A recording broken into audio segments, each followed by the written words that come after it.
Azathoth by H.P. Lovecraft.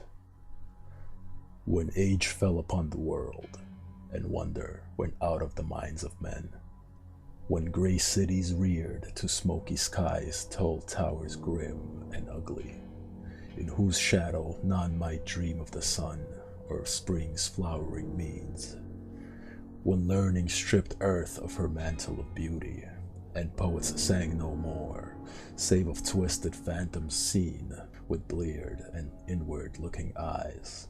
When these things had come to pass, and childish hopes had gone away forever, there was a man who traveled out of life on a quest into the spaces whither the world's dreams had fled.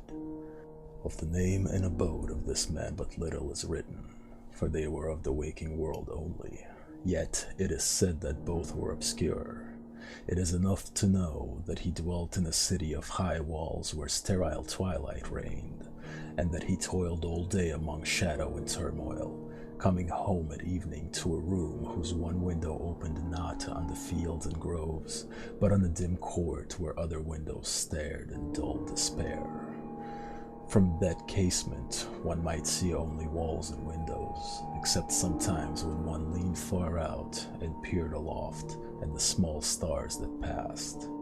And because mere walls and windows must soon drive to madness a man who dreams and reads much, the dweller in that room used night after night to lean out and peer aloft, to glimpse some fragment of things beyond the waking world and the grayness of tall cities.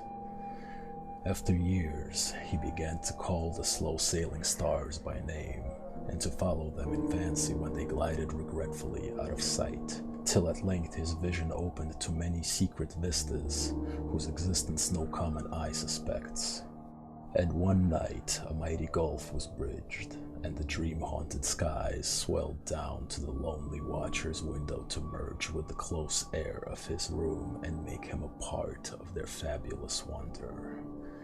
There came to that room wild streams of violet midnight glittering with dust of gold, vortices of dust and fire swirling out of the ultimate spaces and heavy with perfumes from beyond the worlds. Opiate oceans poured there, litten by suns that the eye may never behold, and having in their whirlpools strange dolphins and sea nymphs of unrememberable deeps. Noiseless infinity eddied around the dreamer and wafted him away without even touching the body that leaned stiffly from the lonely window. And for days not counted in men's calendars, the tides of far spheres bear him gently to join the dreams for which he longed, the dreams that men have lost.